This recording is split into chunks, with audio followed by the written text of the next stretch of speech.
always thought I knew my son well enough. After all, I'd raised him alone for most of his life since Robert, my husband, died in a car accident when Webster was only 11. Now, sitting in my quiet apartment and going through old photographs, I realize how wrong I was. I'm 75 and I've spent most of my life working as a financial advisor for First Merchant Bank of Tuscaloosa. Not the most glamorous job, but it has given me two things: a steady income and an understanding of how money works. I've seen people with six-figure salaries go broke because of stupid decisions, and I've seen humble employees amass a decent fortune through discipline and patience. My apartment is not luxurious, but it's not squalid either. 2 bedrooms, a cozy living room overlooking the park. The walls are decorated with watercolors by local artists and framed photos. My Robert in an engineering helmet, little Webster on his bike, me in my graduation gown while getting my finance degree. These are all testimonies to a life that was challenging, but definitely worthwhile. When Robert died, he left us a life insurance policy. Not huge, but enough that I could afford to be out of work for a year and finish my education. I invested most of it in high-risk bonds and index funds, nothing risky, but with steady gains. Added to that was the insurance on the house, which was paid in full the year before he died. I sold it 5 years after the tragedy, when the real estate market took off, and invested wisely. When Webster announced he was going to marry Pearl, I doubled my work hours to help them with the down payment on the house. A small but decent house in the Forest Lake neighborhood. I remember the pride on my son's face when he got the keys. It was worth it. Daisy, their daughter, was born 2 years after the wedding. She was a ray of sunshine to me, smart, inquisitive, with a genuine smile so reminiscent of her grandfather's. I tried to be there for her, but not to impose. I came when called, helped when asked. Daisy spent weekends with me when she was little. I read books to her, taught her how to bake blueberry muffins, and talked about the constellations we viewed from the little balcony. Webster grew up ambitious. He did well in high school, well in college, but I always felt he lacked something. Compassion, maybe? He was always focused on material goals: a new car, a promotion, a more upscale neighborhood. Perla was perfect for him, just as driven, with flawless makeup and a cold smile. I never told my son what I thought of his choice. After all, it was his life. She worked at the elegant home furniture store, selling luxury sofas and beds to people who often couldn't afford them. She had a talent for convincing people they needed more than they thought they did. When I retired a year ago, my financial situation was stable. A good pension from the bank, Social Security, investments I had carefully built up over the years, and an inheritance left by Robert's sister, who passed away childless. I never thought I'd be so secure in my old age, and it got me thinking, why do I need all this money? What am I going to do with it? Travel? My knees aren't what they used to be. Buy expensive things? I like my old furniture.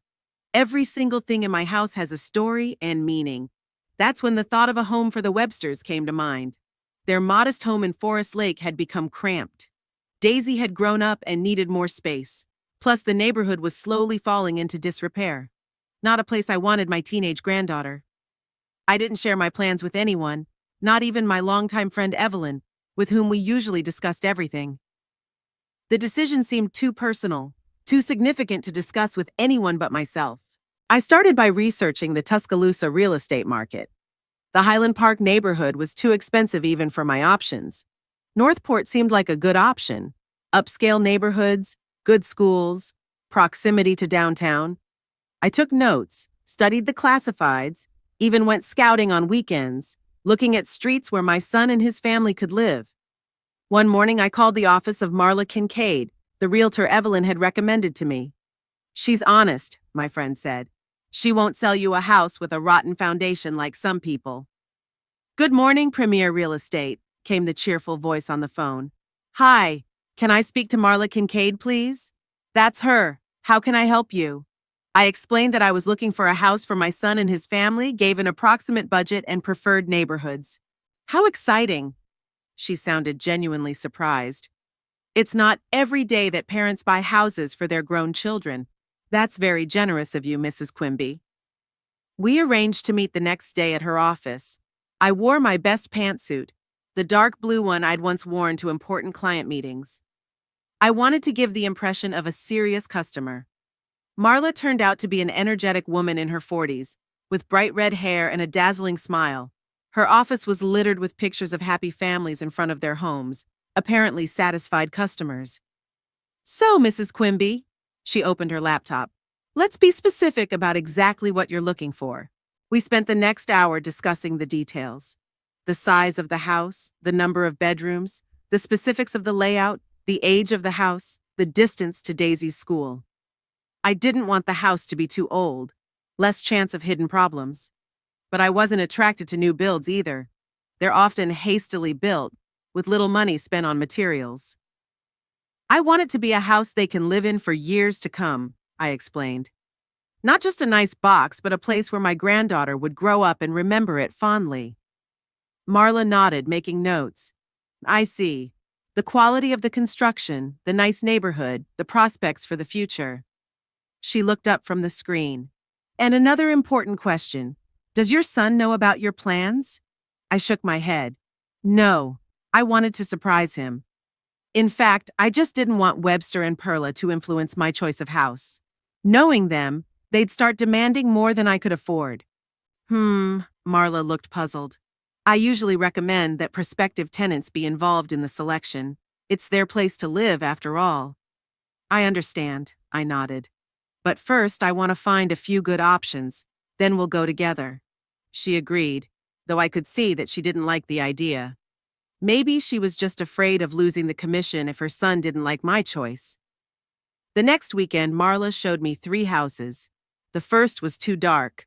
The tall trees around it blocked out the sunlight. The second was on a busy street. I imagined Daisy crossing that road and my heart sank with fear. The third was almost perfect, spacious, bright, with a beautiful backyard. But as we looked around the basement, I noticed damp spots on the walls. Is that normal? I asked Marla. She pursed her lips. Let's just say it's not critical, but it's not perfect. Maybe there's a problem with the drainage system. I shook my head.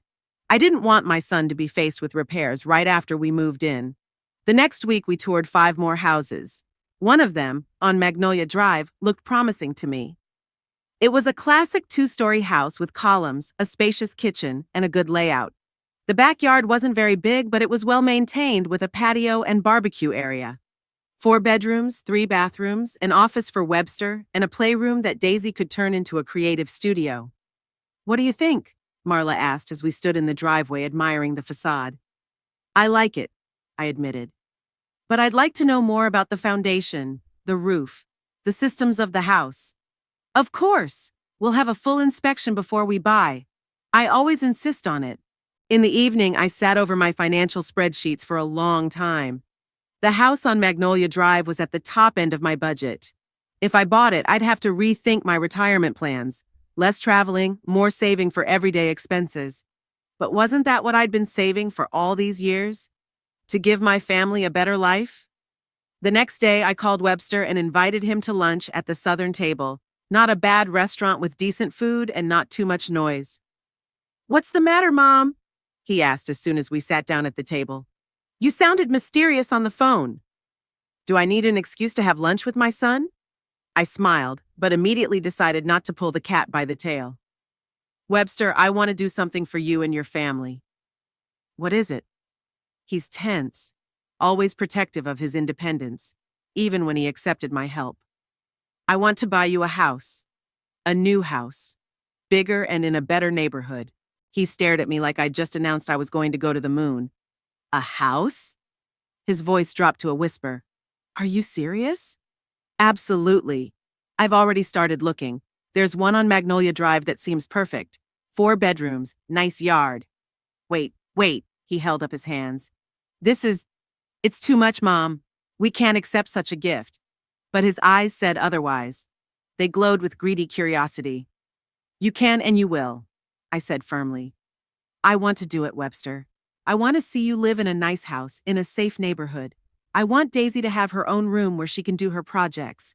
I want Perla to be able to have visitors without being cramped. But your money, your pension? I've done the math, I assured him. I'll have enough to live comfortably. He shook his head, but I could see that the resistance was purely symbolic. I'll have to discuss it with Perla. Of course, I nodded. In fact, I'd like you both to come with me to see the house on Magnolia Drive. Maybe this weekend? He agreed, and we moved on to other topics. But I noticed how periodically his gaze became absent. He was already envisioning himself as the owner of a new home. Saturday, we met Marla at the house on Magnolia Drive. Perla couldn't hide her excitement as soon as we pulled up. My goodness, Webster, look at those columns and that lawn. She squeezed his hand. This is a whole other level. We walked slowly around the house. Perla oohed and awed over the granite countertops in the kitchen and the jacuzzi tub in the master bath. Webster nodded approvingly as he surveyed the spacious two-car garage and the first-floor study. What do you think? I asked when we had finished looking around and were standing in the backyard. It's amazing, Winnie, Perla breathed out, calling me by my diminutive name for the first time in years. It's unbelievable. Webster was more subdued, but I could see his eyes sparkling. Seriously, Mom, that's too generous. We don't deserve this. Yes, you do, I countered. You're my family. Who else would I leave my money to? On the way home, they made plans. What furniture to take from the old house, what to buy new, how to organize the rooms. I listened to them with a smile. It had been a long time since I had seen my son so lively. To my surprise, however, Webster called the next day to say that he and Perla would like to look at a few more houses for comparison. The house on Magnolia Drive is gorgeous, he said. But since you're making such a generous gift, we want to be sure it's exactly what we need. I agreed, even though my inner voice told me it was the beginning of a dangerous journey. But could I say no? After all, they really do live there. The next weekend turned into a marathon of house viewings. We toured 8 more properties. With each house, Webster and Perla's demands grew. What seemed like luxury yesterday was now just basic comfort. A house that was 20% more expensive than the original budget was now seen as minimally acceptable. What about the Highland neighborhood? Perla asked as we sat in a coffee shop after another day of viewings. There are some great houses for sale there, I sighed. Highland was the most expensive neighborhood in Tuscaloosa. Perla, I'd already stretched my budget to the limit. But you sold Atant stock last year, didn't you? She smiled. Webster said it was a good deal. I looked at my son in surprise. I didn't remember sharing such details of my finances with him. Yes, I did. And most of the money is already budgeted for the house. Well, maybe we can increase it a little. Perla spoke in a sweet voice, like she was asking for more dessert. For Daisy's sake. Highland has such great schools. I felt irritation boiling up inside me, but I held back. Instead, I decided to be brutally honest. Look, I looked at them both. I'm doing this out of the goodness of my heart, but there are limits. I'm offering you a house that's several times better than where you live now. But I can't buy you a palace. Perla looked as if I had slapped her. Webster hastened to smooth things over. Mother, we understand, and we're very grateful. Don't we, Perla? She smiled strainedly and nodded. Of course, Winnie. I'm sorry if I seemed ungrateful. The next day, Marla called me with the news. The house on Wisteria Lane had just come on the market. In her words, it was just adorable and perfect for the Webster family. Can I show it to you today? She asked. Houses like this don't stay on the market long. We met at the house 2 hours later. Me, Webster, Perla, and this time even Daisy, who had been picked up from school early for the occasion. The house on Wisteria Lane was really impressive, bigger than the one on Magnolia Drive, with more exquisite architecture and a better location. 4 bedrooms, 3 bathrooms, an office, a game room, a spacious kitchen that opened to the family room, and a backyard with a pool. That's him, Perla whispered as soon as we entered the high-ceilinged hallway. Webster nodded, his eyes glittering. He was already imagining how he would receive colleagues here, how he would park his car in the circular driveway. Daisy was delighted with the spacious second-floor room with the bay window. Grandma, I could put my telescope in here, she exclaimed. You should be able to see the stars perfectly from here. I smiled. Maybe it was all worth it to see such joy in my granddaughter's eyes. How much? Webster asked Marla when we finished looking around. She quoted a price that was 15% above my original budget. I felt my heart clench. It meant rethinking all my retirement plans. Mom? Webster turned to me. His eyes were a mixture of greed and pleading, like a child in front of a toy store window. I glanced at Daisy, who was still enthusiastically telling Perla how she'd set up her room. Let's see what we can do, I said at last. That evening, I sat over my financial spreadsheets, calculating everything over and over again. If I sold some of the stock and moved some of the investments into more liquid assets, yes, I could afford it. But it meant a more modest life for me. No trips to the coast in winter, saving on many small pleasures. Would it be worth it? I looked at Robert's picture. What would he say? Probably advise me to take care of myself. But then I pictured Daisy's face when she saw the new room, spacious, bright, with room for all her books and projects. Yes, I decided. Worth it. The home buying process took a month. Marla was surprisingly meticulous, insisting on a full home inspection, checking all the paperwork, insurance history. I was grateful for her thoroughness, even though Webster kept rushing the process. Mom, we're wasting time. The house could be taken over by other buyers. Better to lose a house than buy a problem, I replied, repeating a phrase I'd told bank customers thousands of times. The inspection revealed a few minor problems: a leaky faucet, a faulty outlet, cracked tile on the porch. All of these were quickly fixed by the sellers. The main systems of the house, foundation, roof, electrical wiring, were rated good. The house is in excellent condition for its age, the inspector, Mr. Patterson, an older man with eyes that seemed to have seen every crack in every Tuscaloosa home, assured me. But I always recommend maximum insurance, especially for homes of this size and age. I nodded. Of course, we'll take out full insurance. That was a given. The day of signing the papers came on a clear April morning. We gathered in the notary's office. Me, Webster, Perla, and Marla. I signed paper after paper, transferring the rights to a house worth nearly $1 million to my son. Wait, Webster said when we got to the insurance papers. It's too expensive. Basic insurance is enough. But Mr. Patterson recommended extended coverage, I countered. It covers a lot more risks. Mom, Webster lowered his voice, it's an extra $5,000 a year. The house is in excellent condition, you heard yourself. Yeah, but we're not throwing money away on insurance for problems that don't exist, he said. Basic is enough. I looked at Marla. She shrugged slightly, indicating that it wasn't her decision. Perla avoided my gaze, staring at her flawless nails.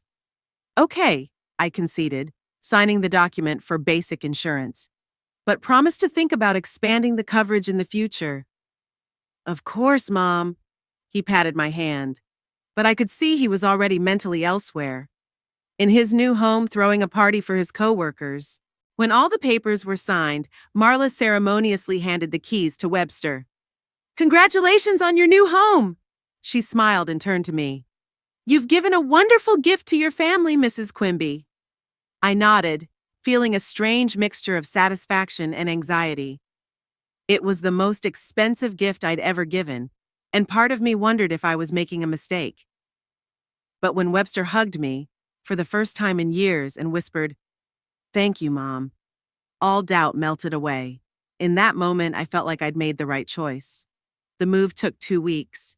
I helped as much as I could, packing fragile things, unpacking closets, making lists of what would go where in the new house. Perla was strangely aloof these days. She spent a lot of time in the new house planning furniture arrangements and picking out curtains, but had little involvement in packing up the old house. I can't wait until we finally move in, she said as Daisy and I put the books into boxes. I've already arranged for new furniture for the living room. The old one just won't look right in a house like this.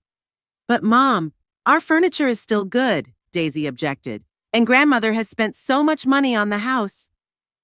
Daisy, you're just a child and you don't understand, Perla said. A house like this has to have the right furnishings. Otherwise, what will the guests think? Daisy looked at me for support, but I just shrugged. It was their house now, and they had the right to furnish it as they wished. Finally, all the boxes were moved in, the furniture arranged, and it was housewarming day. Webster insisted on throwing a real party with a buffet, champagne, and lots of guests. Mom, this is a big event in our lives, he said. We have to make a big deal of it. I agreed. though I would have preferred a more modest family celebration. The guest list grew to 50 people: Webster's co-workers, Perla's friends, several of Daisy's teachers, and even some old acquaintances from the bank. Webster ordered catering from Tuscaloosa's finest restaurant, and Perla hired a florist to decorate the house. "Don't worry about the expense, Mom," Webster said when I expressed concern about the cost of it all. "Perla and I are paying for everything. This is our home, and we want to start our new life here right." The day of the housewarming party was warm and sunny, perfect weather for a party. I arrived early to help with the final preparations. The house looked amazing, with new furniture, fresh flowers in every room, and festive decorations. Daisy rushed towards me as soon as I walked in. "Grandma, come on, I'll show you how I set up my room." Her room was just as she had dreamed of, with a telescope by the window, bookshelves along the walls, and a small desk for studying. She showed me her new four-poster bed, a housewarming gift from her parents. "It's so nice here, Grandma, and it's all thanks to you." She hugged me. "I love you so much." "I love you too, sweetheart," I whispered, feeling tears coming to my eyes. The guests started arriving around 3 in the afternoon. Webster greeted them with a big smile, showing them around the house with the pride of a new owner. Perla shone in her new dress, accepting compliments on her impeccable taste in interior decorating. I was introduced to each guest with the invariable phrase, "And this is my mother, Winifred. She gave us this house." This was followed by rapturous exclamations and comments about my extraordinary generosity. By 6 o'clock, the house was buzzing with conversation and laughter. People gathered in groups in the living room, in the kitchen, in the backyard by the pool. Waiters in white shirts were serving drinks and appetizers. I sat in the corner of the living room, watching with a strange sense of detachment. All these people were celebrating in the house I'd bought, but I felt almost like an outsider. Webster was too busy entertaining his boss to spend time with me. Perla flashed here and there, adjusting flowers and pillows, worrying about making everything look perfect. Only Daisy came up to me periodically, talking about her friends' reactions to the new house and asking if I needed anything. Around 7 o'clock, Webster rang the glass, attracting the attention of the guests. "Friends, I'd like to make a toast." He raised his champagne glass. "To our new home, and to my incredibly generous mother, Winifred Quimby, without whom none of this would be possible." Everyone turned to me, raising their glasses. I smiled embarrassedly, feeling awkward in the center of attention. "Thank you, Mom," Webster continued, looking at me. "You've always supported us, and this house is the most amazing gift we've ever received." "To Winifred!" someone exclaimed, and everyone echoed, "To Winifred!" After the toast, Lorraine, Boss Webster's wife, an elegant woman with a keen eye, came up to me. "What an amazing gift you've given your son," she said, sitting down next to me. "Not many parents can afford that." "I've been lucky in life," I replied modestly, "and I wanted to share it with my family." "Do you live alone?" she asked, looking me over with an appraising gaze. "Yes, I have a small apartment not far from here." "Have you thought about moving in with your son? There'd probably be room for you in a house that big." I shook my head. "No, I value my independence. Besides, a young family needs its own space." "A wise decision," she nodded. "Although, of course, as you get older, it's harder to live alone." I wanted to say that I was still doing fine on my own at 75, but we were interrupted by Webster, who had come to take Lorraine to her husband. The party went on. Gradually, the guests began to disperse. By 10 o'clock, only Webster and Perla's closest friends remained, two couples with whom they often spent time. I felt tired and decided it was time to say goodbye. "Webster," I walked over to my son, who was standing in the kitchen filling glasses. "I think I should go home. It's been wonderful, but I'm tired." "Are you leaving already?" He looked at me with slight surprise. "Stay a little longer." Brandon and Shelley had just started talking about their trip to Europe. "No, honey, I really have to go." I kissed his cheek. "Tell your friends I appreciate the company." "Okay," he sighed. "I'll walk you to the door." I said goodbye to Daisy, who was about to go to bed, to Perla, who barely nodded, busy talking to her friend, and to the rest of the guests. At the door, Webster gave me a hug. "Thank you again, Mom, for everything." "You're welcome, sweetheart. I'm glad you're happy in your new home." He helped me down the steps and walked me to my car. I was about to get behind the wheel when I remembered the pie I'd brought to the party. Oh, I forgot my baking mold in the kitchen. Wait, I'll pick it up real quick. No need, Mom. He tried to stop me. I'll bring it back tomorrow. No, it'll just take a minute. I need it for tomorrow's baking. I walked back to the house and quietly entered through the front door, not wanting to attract attention. There were voices coming from the kitchen. Webster, Perla, and their friends. I was almost to the kitchen door when I heard my name and instinctively stopped. Winnie almost cried when they thanked her, was Perla's voice, slightly distorted by alcohol. God, it was like she was giving holy alms. There was laughter. Hey, easy, it was Webster, but there was no real reproach in his voice. She gave us most of her savings after all. What else is she going to do with it? Perla snorted. It's not like she's going to a resort in Miami at her age. At least this way she'll see how they're spent in her lifetime. Laughter again. Weren't you afraid she'd want to live with you? A male voice I didn't recognize asked. My mother-in-law keeps hinting at it. Oh, Winnie's too proud for that, replied Perla. She'd rather die than admit she needs help. Besides, we've made it clear that's not an option. How so? A female voice asked curiously. You know, the usual excuses, Perla said with feigned weariness. We need our own space. Daisy needs her own room to study in, blah, blah, blah. In fact, the last thing we need is an old woman watching our every move in our own home. I froze, feeling the blood drain from my face. An old woman? Is that how they saw me? Can you believe she even tried to insist on some super expensive insurance? Webster continued. Like the house was gonna fall apart tomorrow. I could barely talk her out of it. That's smart, the man's voice said. Why throw money away? Exactly, Webster exclaimed. Now the money will be used for new patio furniture. Perla had already picked out a great set. I took a step back, not wanting to hear more. But my hand caught the vase on the console against the wall. The vase staggered, and I barely caught it in time, but I made enough noise to interrupt the conversation in the kitchen. Who's there? Webster shouted.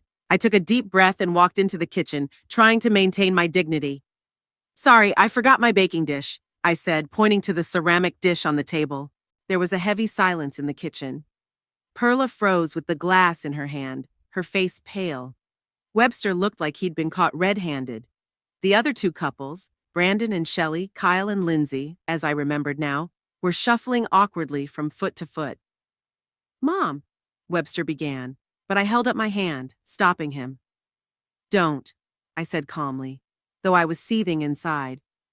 I heard the whole thing. You misunderstood, Perla interjected quickly. We were just joking. Really? I looked her straight in the eye. It sounded very believable. I picked up my baking mold and turned to leave. Mom, wait. Webster grabbed my hand. Let's talk. About what, Webster? I turned to him. About how much you despise the old lady who bought you this house? Or about how smart you were to turn down the insurance I recommended? He let go of my hand, his face darkening. You were eavesdropping. No, I came to get my stuff and happened to hear the truth. Isn't that ironic? Perla set down her glass and walked over to us, her face suddenly hard. You know what, Winnie? Yes, we were telling the truth. You bought us this house, and we're grateful. But that doesn't give you the right to interfere in our lives or tell us how to live our lives. Perla, Webster began warningly, but she waved her away. No, let her know. We're tired of your constant advice and judgmental looks. You bought us a house? Oh, that's great.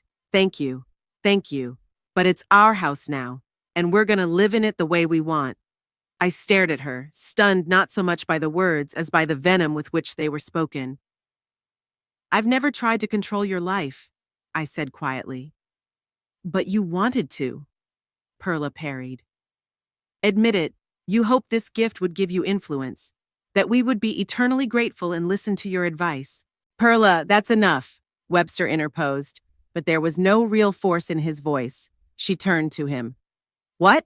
You said the same thing yourself just yesterday. How she's manipulating you through Daisy, how she's trying to tell us what to do with the house. Webster looked caught between two fires. He looked at me, then at Perla, and I saw the moment he made a choice. Mom, he sighed, maybe we do need some space. We just moved in trying to get settled in. Maybe we shouldn't come over for a few weeks? I looked at my son, the man I'd raised alone, the man I'd sacrificed everything for, and I didn't recognize him. Did you? My voice was surprisingly calm. Then speak plainly, Webster. What do you want? He avoided my gaze. I think we need time to get used to a new home, a new life. Without me, I clarified. Temporarily, he looked up. Just a few weeks. Perla snorted. Come on, Webbs, tell her the truth. She turned to me, her eyes glittering with champagne and anger. Thanks for the house, Winnie. Really, thanks a lot. But now we don't need a burden like you anymore. Perla!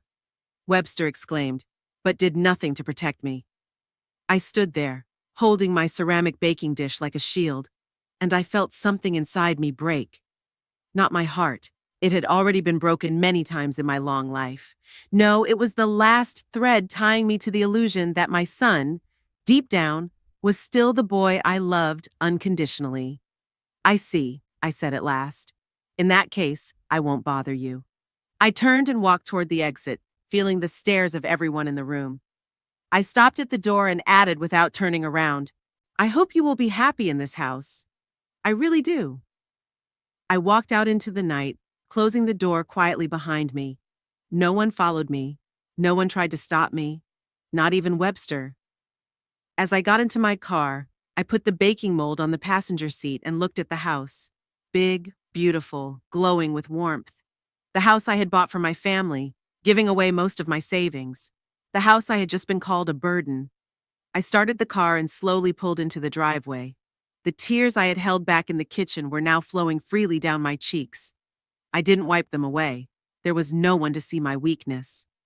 The drive to my apartment took 15 minutes, but it felt like an eternity.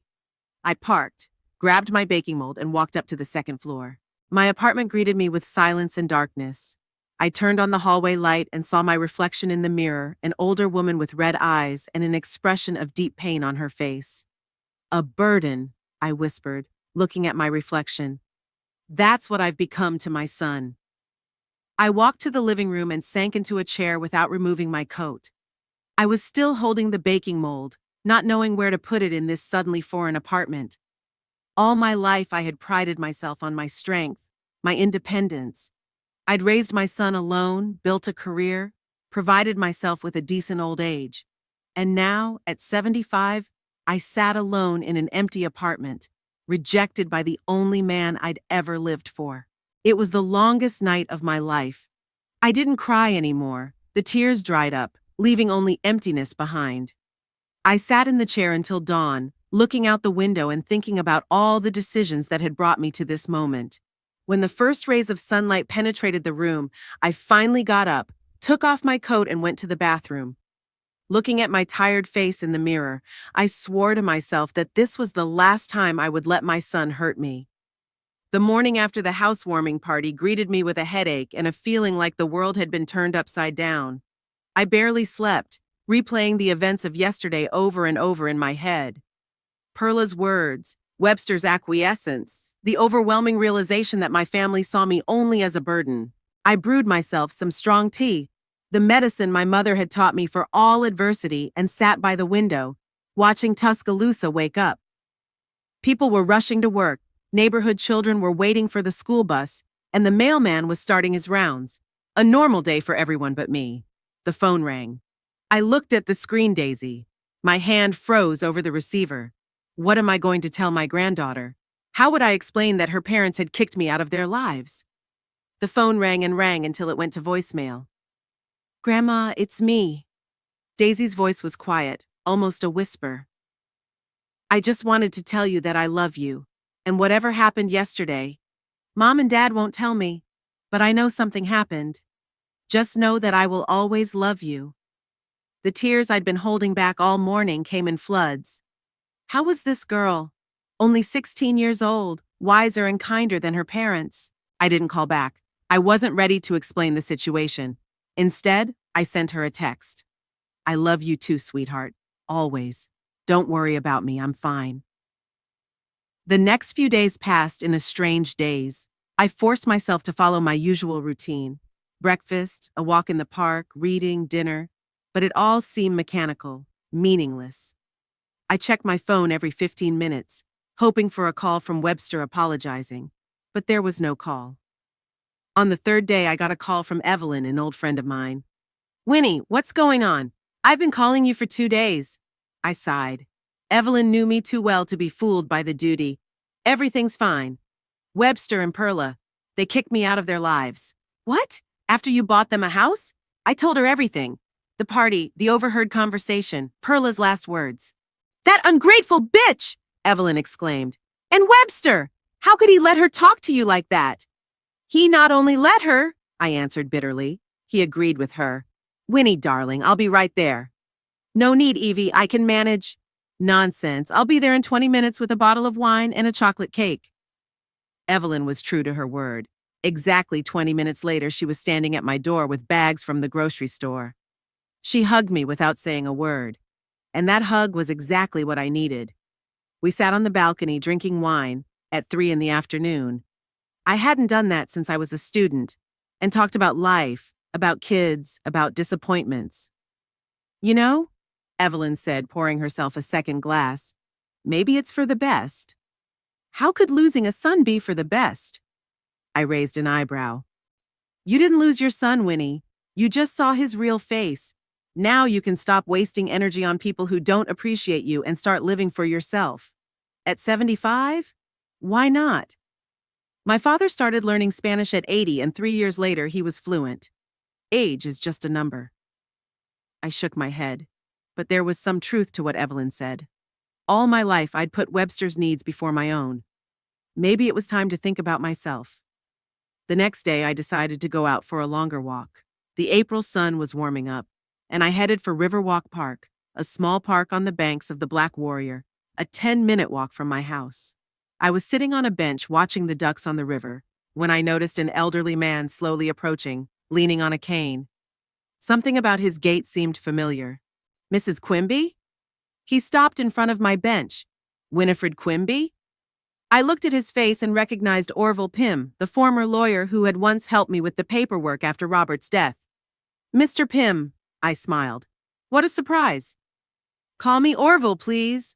You and I are old enough for such formalities." He grinned. "May I sit down?" I moved over, making room. Orville sat down carefully, placing his cane beside me. "I live not far from here," he said, pointing to the apartment complex across the street. "Moved in after Margaret died. The house got too big for one old man." I nodded, remembering that his wife had died a few years ago. "I'm sorry for your loss." "It's been 5 years," he sighed. "But thank you. How are you doing? How's Webster?" I tensed up when I heard my son's name. "He's fine. He just moved into a new house." "That's great," Orville nodded. "And you?" "You look— I'm sorry to be blunt, but you look upset." Something in his kind eyes and his genuine concern made me open up. To be honest, it wasn't the best time of my life. I hadn't intended to tell him the whole story. But the words came out. Orville listened intently, not interrupting, only nodding or frowning occasionally. "It's unfortunate," he said when I had finished. "But, unfortunately, not uncommon. I've seen many families destroyed over money and real estate." "It's not about money," I countered. "It's about respect. It's about basic human gratitude." "You're right," he nodded. "And that's the tragedy. Money can be regained, but respect, once lost, is rarely regained." We talked for almost 2 hours. Orville talked about his life after retirement, about his grandchildren who lived in other states and came twice a year, about the books he was reading, about his new hobby of growing orchids. "You should come by and see my collection sometime," he said as we said goodbye.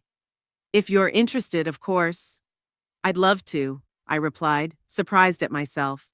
When was the last time I'd accepted an invitation from a man, especially after only a few hours of acquaintance?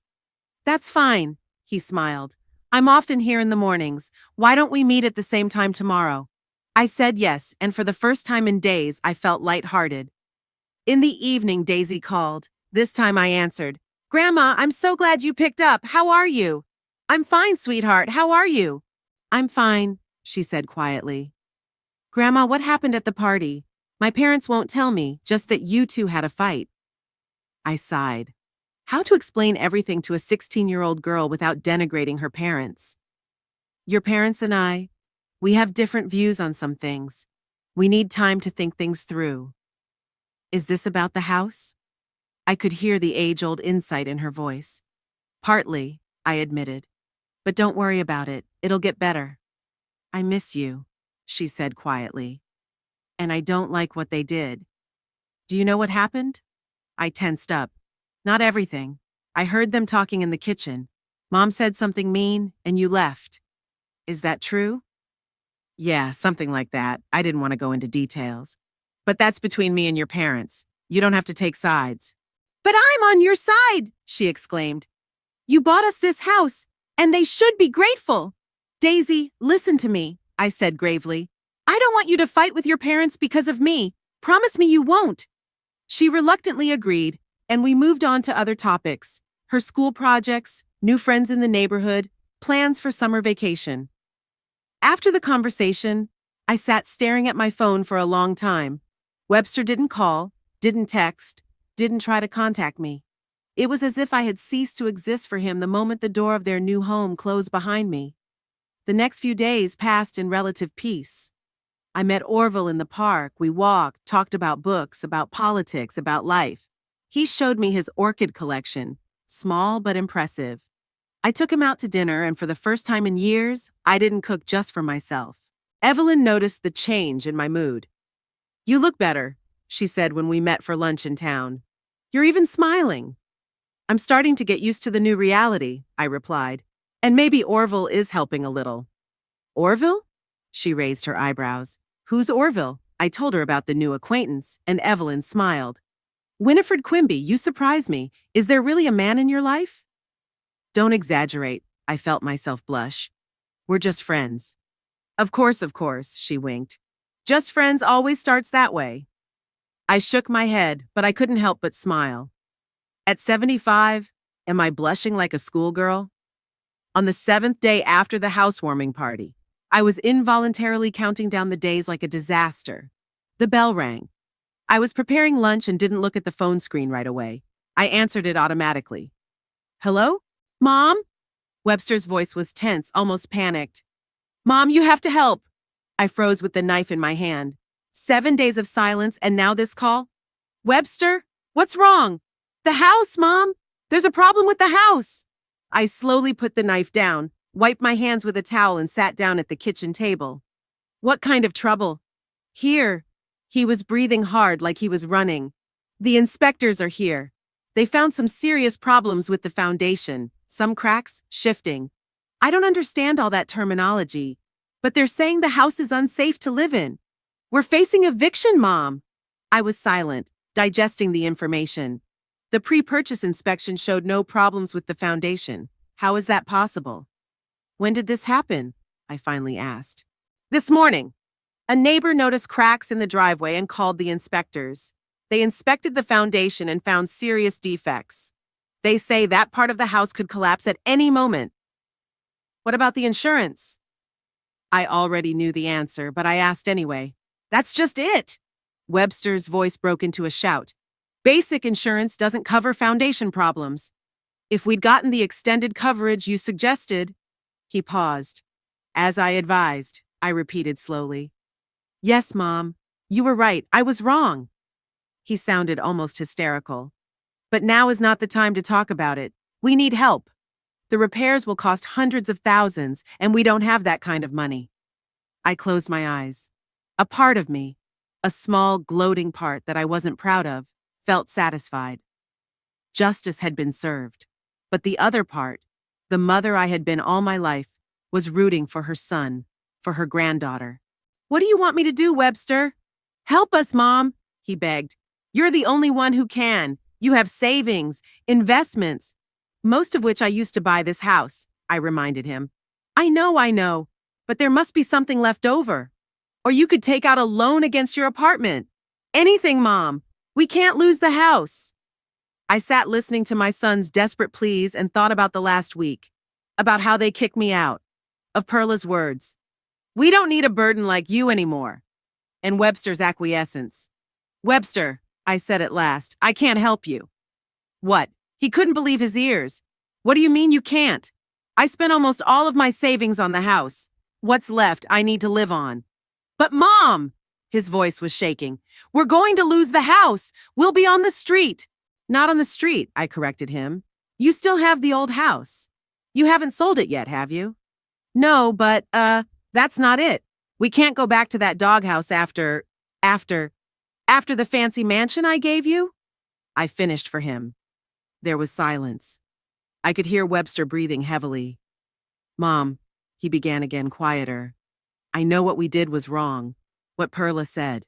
It was awful. I should have stopped her. I'm sorry, I really am." "You are?" I could feel the anger rising in me. "You're only sorry because you want my money, Webster. If the house was okay, you wouldn't have called me. Admit it." Silence again. Then, "Mom, please, for Daisy's sake, she loves this house so much, her new room." "Don't use my granddaughter." My voice turned icy. "It's beneath even you." What do you want me to do?" There was desperation in his voice. "I'll apologize. Perla and I will both apologize. We were wrong. Terribly wrong. You can move in with us if you want. We have plenty of room." I grinned bitterly. A week ago, I was a burden, and now they're inviting me to live with them. "Webster, listen to me carefully," I said calmly. "I won't give you any money. Not now, not later. I've already given you almost everything I had, and all I got in return was contempt. It won't happen again." "But Mom—" "I'm not finished," I interrupted him. "The problem with the house is your problem. You're a grown man, you can decide for yourself. Sell the house at a loss. Go back to the old house. Take out a loan. I don't care. But don't come to me for money." "You can't do that!" He was almost shouting. "You're my mother!" "Yes, I am your mother, and I've loved you all your life, Webster, but love doesn't mean letting you use me. It's over." "You're gonna regret this." His voice became menacing. "When we're on the street, when Daisy loses her home, you'll regret it." "Maybe," I agreed. "But not as much as I regretted giving my house to people who thought I was a burden." I pressed the end button and put the phone down on the table. My hands were shaking and my heart was racing. But in a strange way, I felt stronger than I had in years. The phone immediately rang again. "Webster." I rejected the call. It rang again and again. I turned off the sound and went back to making dinner. An hour later, there was a knock on the door. I went over and looked through the peephole. Webster was standing in the hallway, disheveled and agitated. I didn't answer it. "Mom!" He knocked again and again. "Mom, I know you're in there! Open the door!" I sat down in the chair away from the door and waited. He kept knocking, calling me, even threatening to call the police. Finally, after almost 20 minutes, the knocking stopped. I went to the door and looked through the peephole again. The hallway was empty. Back in the living room, I saw that there was a message on my phone. From Orville. "How about a walk tonight? The weather promises to be lovely." I smiled and replied, "I'd love to. Meet me at the park at 6. For the first time in years, I felt truly free. Free of manipulation, free of guilt, free of the need to always be a good mother, even when my son wasn't a good son. Maybe Evelyn was right. Perhaps at 75, everything is just beginning. After Webster's call and his unsuccessful visit, I was at a loss for words. Despite my firm decision not to give in to manipulation, my motherly heart still ached. I paced around the apartment, running through every possible scenario in my mind. What if the house is really dangerous? What if Daisy gets hurt? How would I live with that? By the time I met Orville in the park that evening, my nerves were stretched to the limit. He noticed my condition at once. "Winifred, what's wrong?" he asked as we walked slowly down the alley along the river. "You look worried." I told him about Webster's call, about the trouble with the house, about my refusal to help. "I did the right thing," I said, more to convince myself than to convince him. But I still felt awful. Orville stroked his beard thoughtfully. "You know, Winifred, in 40 years of practicing law, I've seen a lot of family drama over real estate. And I can tell you one thing, if you agreed to help now, it would set a dangerous precedent." What do you mean? Your son would realize that no matter how he treats you, you'll always be there for him in a crisis. That's not help, Winifred. That's codependency. I nodded. Orville had voiced something I'd been thinking about but was afraid to admit. What about the granddaughter? I asked. Daisy is not guilty of anything, but she suffers because of adult decisions. Daisy is 16, right? She's old enough to understand the consequences of her parents' actions. And from what you've told me about her, she's a smart girl. I smiled, remembering how Daisy had always defended me, even when she was just a baby. Yes, she's special. Then trust her. Orville squeezed my hand lightly. She'll find a way to stay in touch with you, despite all the obstacles. His touch was unexpected, but pleasant. I felt the tension release a little. You know, Orville continued, when my daughter Eleanor divorced, her ex-husband tried to turn her grandchildren against her. He used the same techniques, manipulation, guilt. But children see more than we realize. Over time, they figure out who really loves them unselfishly. I hope you're right, I sighed. I just don't want to lose Daisy. You won't, Orville said confidently. True love always finds a way. We reached a small area overlooking the river and sat down on a bench. The sun was slowly sinking to the horizon, coloring the water golden. It's beautiful, I whispered. Yes, it is, Orville agreed, but he wasn't looking at the river. He was looking at me. I felt myself blushing and looked away. At 75, who would have thought it? The next morning, I was awakened by the ringing of the phone. I reluctantly reached for the bedside table, expecting to see Webster's name on the screen. But it was Daisy. Grandma? Her voice sounded muffled, like she was speaking from under the covers. Are you awake? No, sweetie. I lied, sitting up in bed. What happened? My parents were fighting all night. Dad said you refused to help with the house, and Mom called you She stammered. Anyway, she said a lot of mean things. And then Daddy started blaming her for being mean to you at the housewarming party. I closed my eyes. All I needed was for Daisy to be at the center of a family conflict. I'm sorry you have to hear that, I said. Adults sometimes say terrible things in anger. It's not just that, Daisy continued. We had some people over yesterday to look at the house. One of them said it was dangerous to be here. Mom was crying and Dad was yelling into the phone at someone. Were you asked to move out? I asked, feeling my heart clench. Not yet, but Dad said if the renovations don't start soon, we'll have to. She was quiet. Grandma, why don't you want to help? I took a deep breath. How do you explain the complexities of adult relationships to a teenager? Daisy, it's not that easy. I've already spent most of my savings buying this house. What's left I need to live on? But you have an apartment, she argued. You could sell it and move in with us. Dad said he'd offered you that. I grinned bitterly. Of course, Webster had presented it in a favorable light. Daisy, something happened between me and your parents at the housewarming party. Something that makes it impossible for me to live with you. What was it? She insisted. Mom said something rude, I know. But can't you just forgive and forget? Sometimes words hurt too deeply, I said quietly. And it's not just words, it's actions, attitudes. Your parents made it clear they didn't want me in their lives until they needed the money. Daisy was silent for a few seconds. But I do want you in my life, she said finally. It's not fair that I can't see you because of their fight. You can always call me, I assured her. And when you're an adult, you can make your own decisions. But that's 2 more years, she exclaimed. I can't wait that long. There was so much despair in her voice that my heart sank. Look, I said, making a decision. Maybe we could see each other sometimes, after school or on the weekends. Just don't tell your parents if they mind. Really? She sounded a little happier. Would you be okay with that? Of course I would. You're my granddaughter and nothing will change that. I love you, Grandma, she said. And I'm ashamed of my parents. You don't have to be ashamed of them, I said. Just be yourself, Daisy. That's all I ask. After talking to my granddaughter, I sat in the kitchen for a long time, thinking about the situation. Am I doing the right thing by encouraging Daisy to date me in secret from her parents? Am I ruining her relationship with Webster and Perla? But is it fair to deprive a child of her grandmother's company because of adult conflict? The doorbell rang, interrupting my musings. Perla stood on the doorstep, impeccably dressed and wearing makeup as always.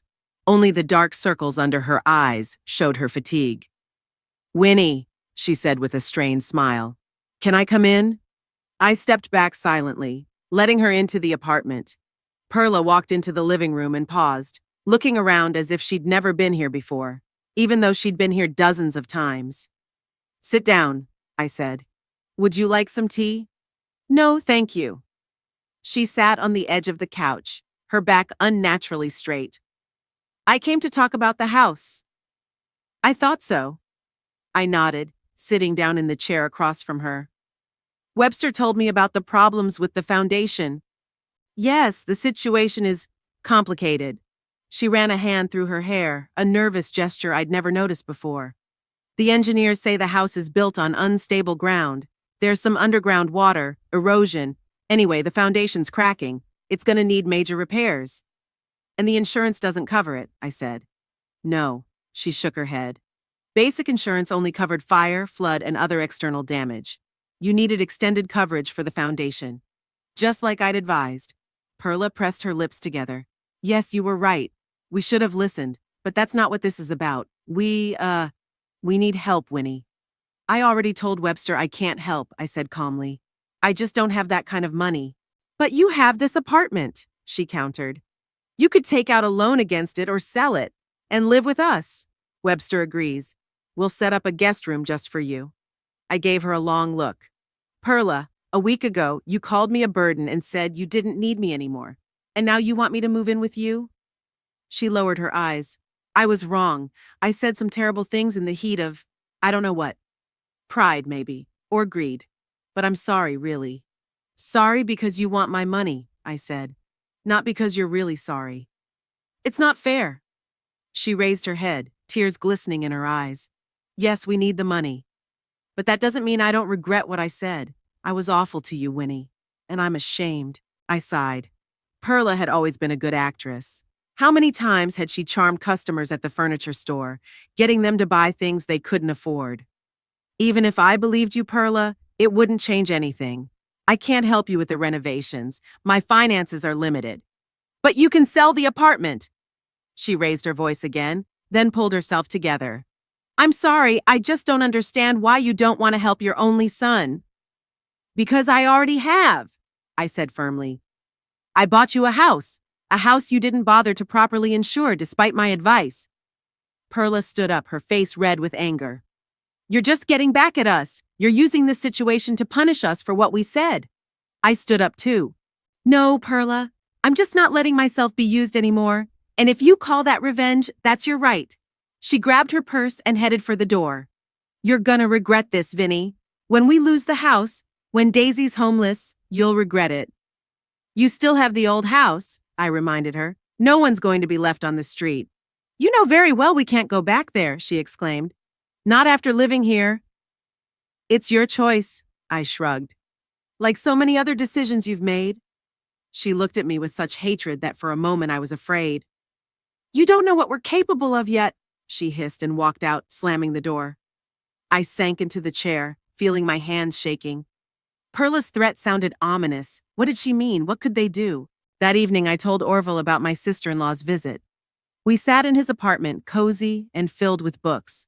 The orchids on the windowsills bloomed in all shades of pink and purple. "Did she threaten you?" He frowned when I recounted Perla's last words. "Not directly," I shook my head, "but it sounded scary." "Would you like me to talk to them?" he offered.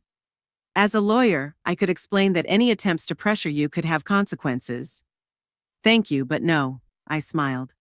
"It would only make things more difficult. I can handle it." He covered my hand with his. "I know you will. You're a strong woman, Winifred, stronger than you think." There was so much warmth and admiration in his eyes that I felt 20 years younger. "You know," he said after a little silence, "when Margaret died, I thought my life was over. 43 years together, and suddenly I was alone. I didn't know how to go on, why I woke up in the morning." I nodded, understanding his feelings. When Robert left, I felt the same way. But then I realized, he continued, that life goes on, even when it seems impossible. And it can be filled with new meanings, new relationships. He squeezed my hand lightly, and I didn't pull away. The next day, I got a call from Webster. His voice sounded tired and defeated. Mom, I'm calling to say we're moving out of the house. The engineers say it's dangerous to stay, especially if it rains. I'm sorry to hear that, I replied sincerely. Where are you moving? Where? Back to the old house, he sighed. We don't have a choice.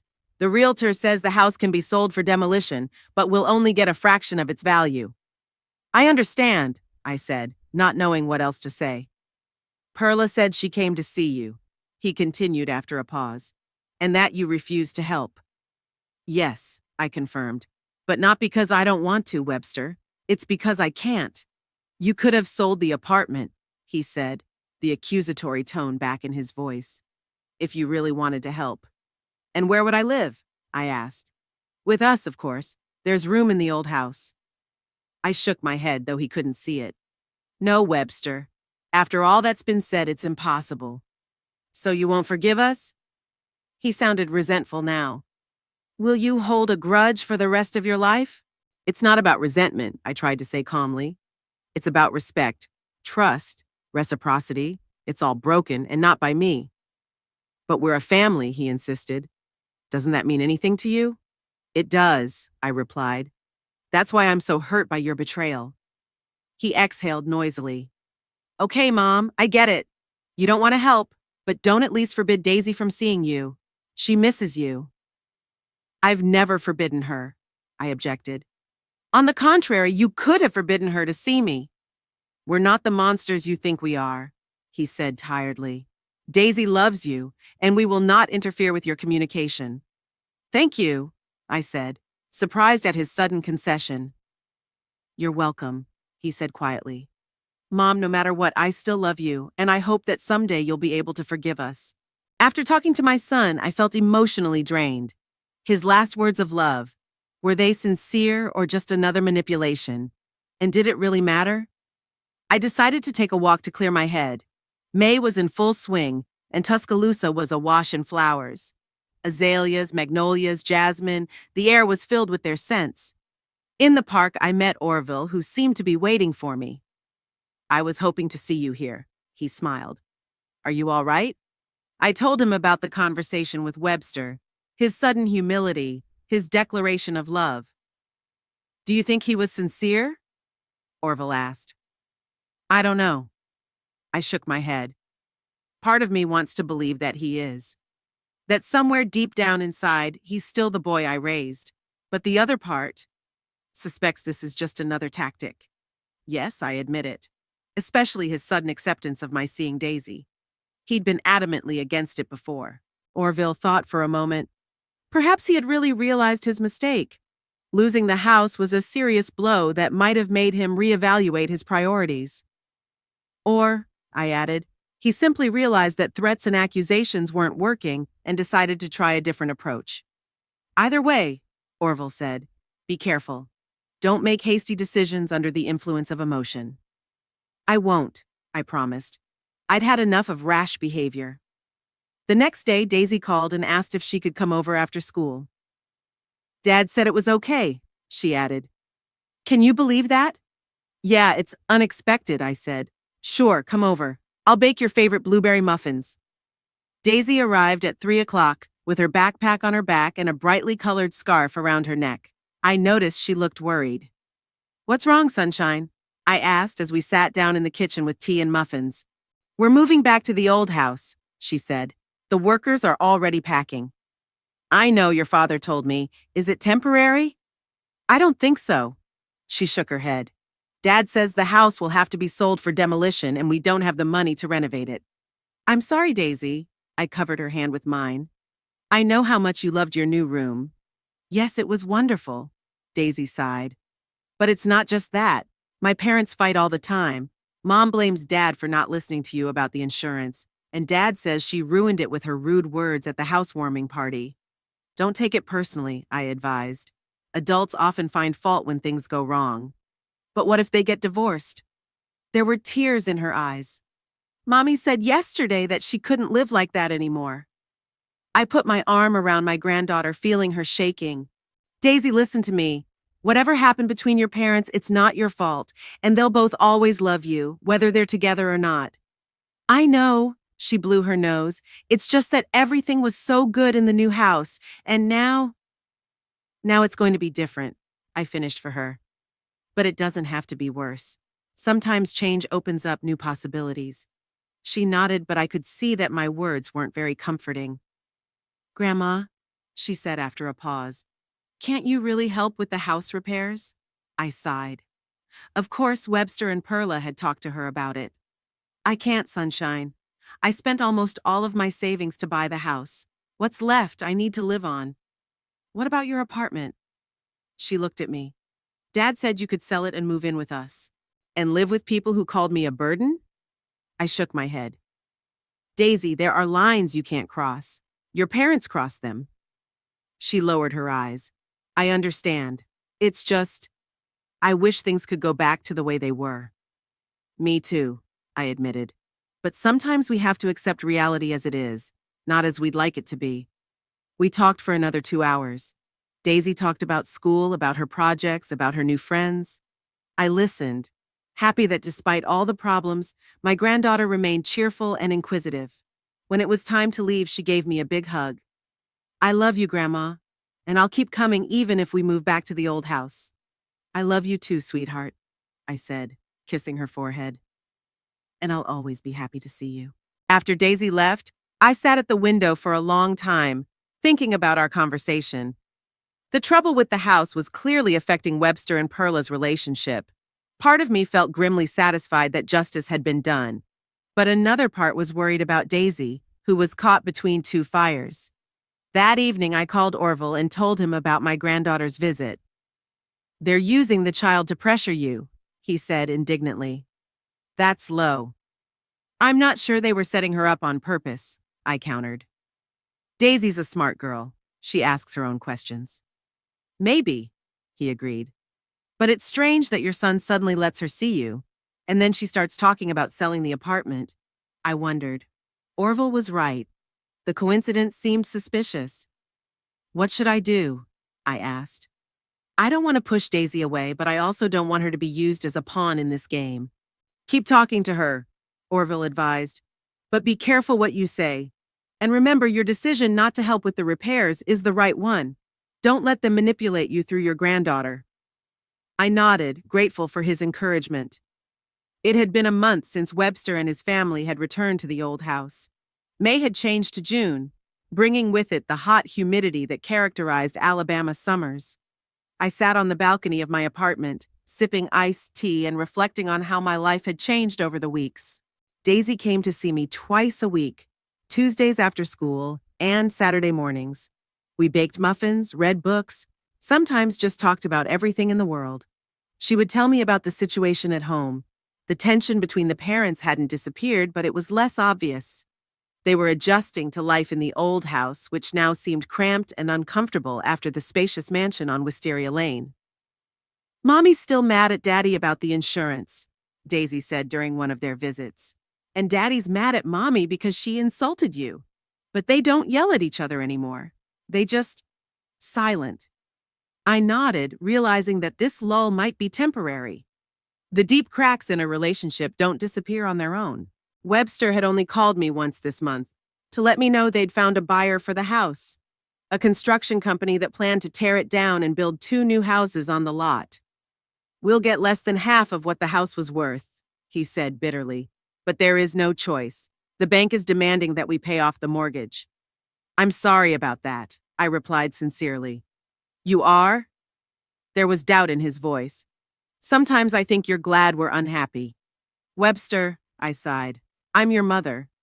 How can I be happy about your problems? Just because I can't help financially doesn't mean I don't care. I'm sorry, he paused. I'm just, angry at the world right now, especially at myself. If I'd listened to you about the insurance, what's done is done, I said. Now we have to move on. Yes, he agreed. Perla suggested selling the old house and buying a newer one in a different neighborhood. A fresh start. I think that's a good idea, I agreed, surprised at my son's sudden candor. Sometimes a change of place helps to turn the page. Maybe. He was silent again. Mom, can you ever forgive us? Me? I closed my eyes, feeling a lump come up in my throat. How many times had I imagined this conversation, rehearsed the answers? I've already forgiven you, Webster, I said finally. But forgiving doesn't mean forgetting or going back to the way things were. Some words and actions can't be undone. I understand. His voice grew quieter. I was just thinking. Maybe someday. Let's just focus on the present, I suggested. On keeping Daisy alive, on getting you back on your feet. You're right, he agreed. As always, after that conversation, I sat in silence for a long time, trying to sort out my feelings. Had I really forgiven my son, or had I just said what I felt I had to say? And what was our relationship now, after everything that had happened? Orville had become an important part of my life. We saw each other almost every day, walking in the park, going to the movies, having dinner together.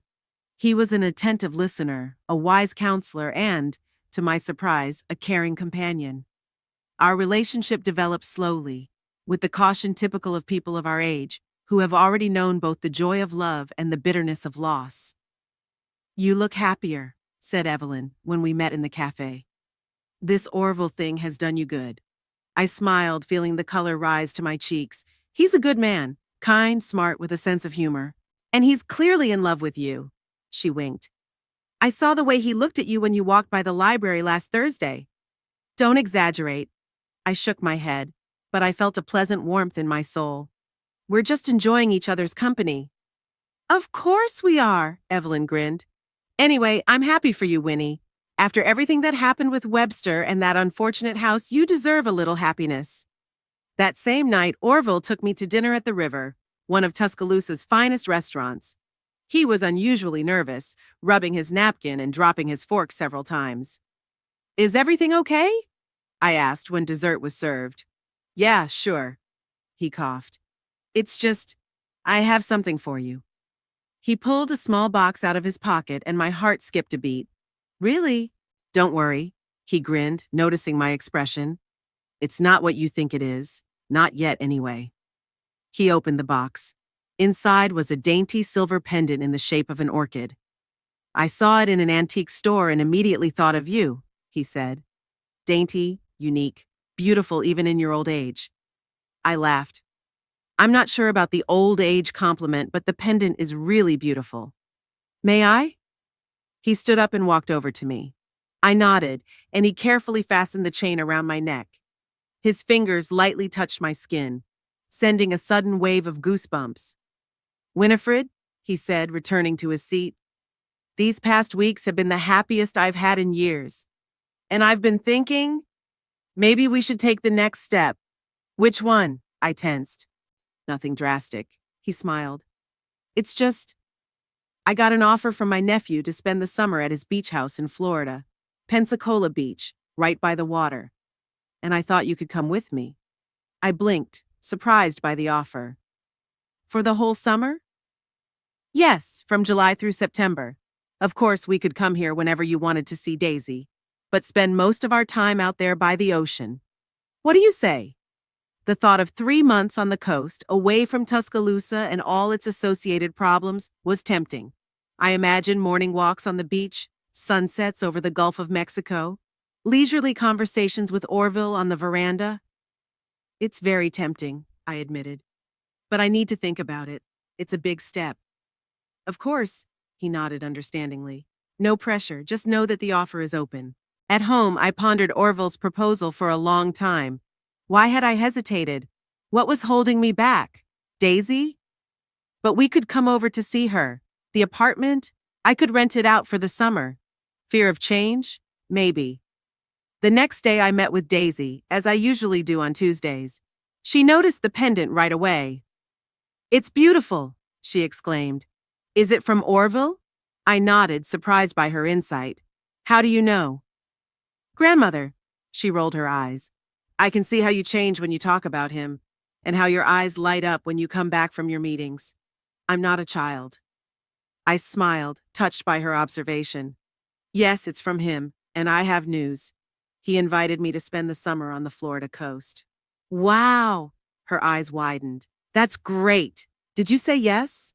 Not yet, I sighed. I'm worried about you. We won't be able to see each other as often. Grandma, she looked at me seriously. You don't have to give up happiness because of me. We can video chat every day, and you'll come over once in a while, right? Of course, I nodded. But still, no buts, she shook her head firmly. You deserve this vacation, after everything that's happened. I hugged her, tears welling up in my eyes. When did you get to be so wise? I have a good grandmother, she winked. I learned a lot from her. That evening I called Orville and told him that I accepted his offer. His joy was almost palpable even through the phone. You won't regret it, Winifred, he promised. It's going to be a wonderful summer. The next 2 weeks passed in preparation. I met with a realtor to discuss a short-term lease on my apartment, sorted through my belongings, decided what to take with me and what to leave behind.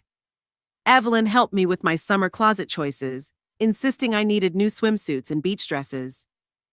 At 75?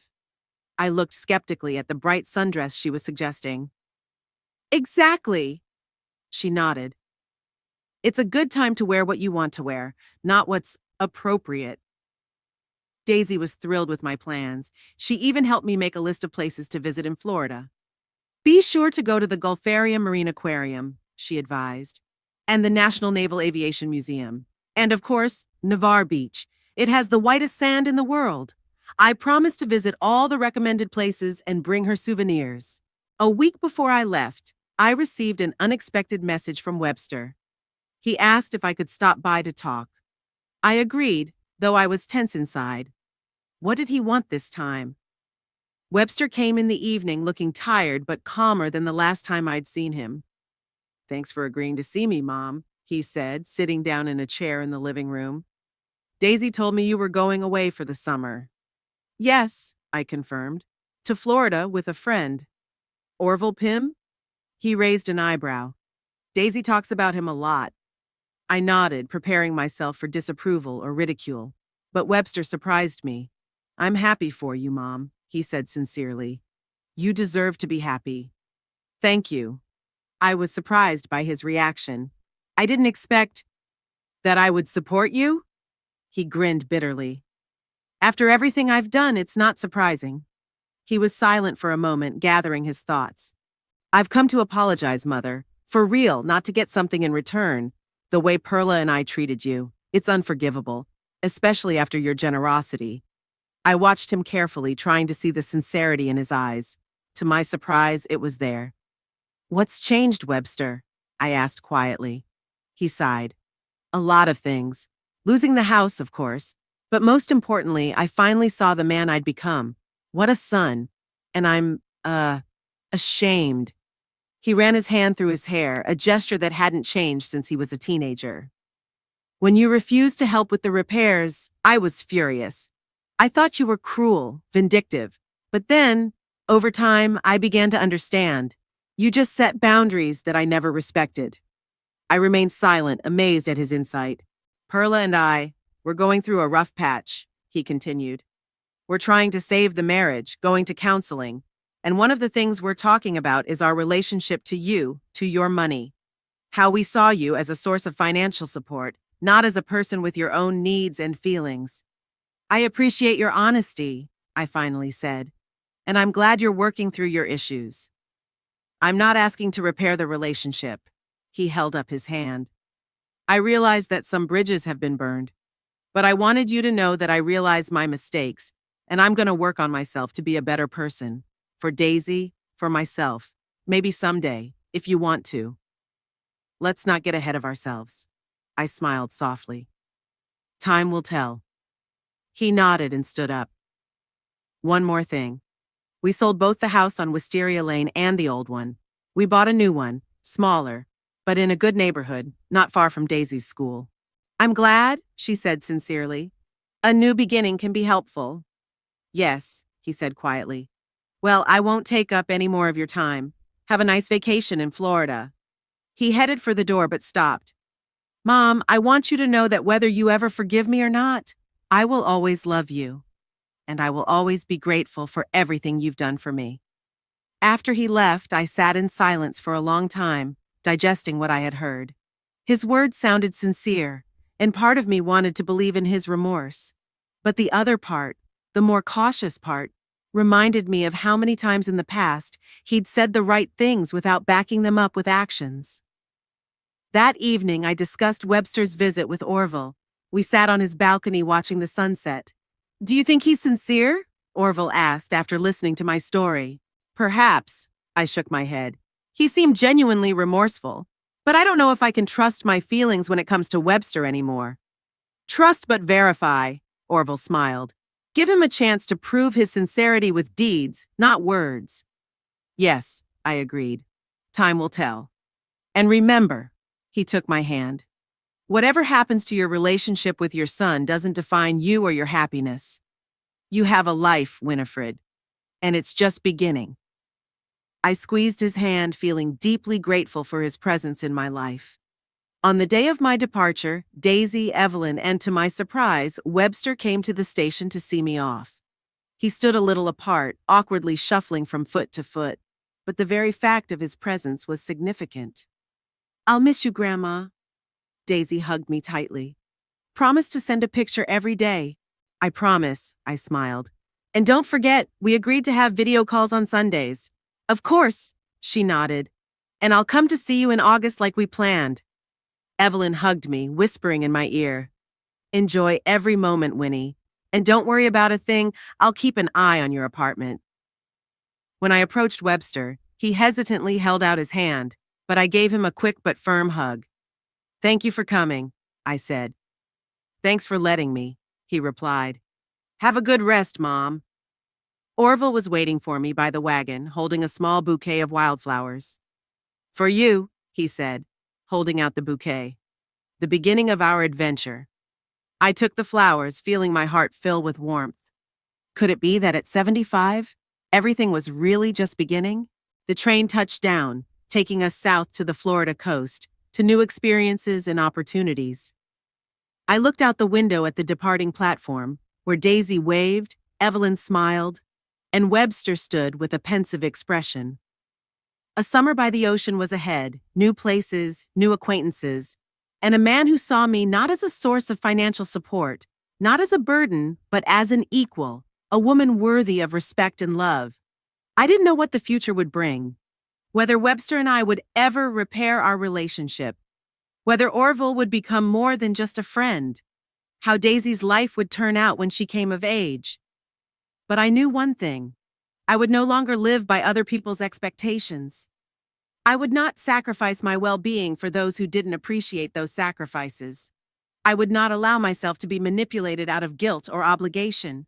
At 75, I finally learned to put myself first, and that was the most important gift I'd ever given myself. I turned to Orville, who was dozing off in the chair across the hall. The sunlight played in his gray hair, making it almost silver. On his face was the calm smile of a man who has made peace with his past and looks forward to the future. It was the same smile I knew that lit up my face.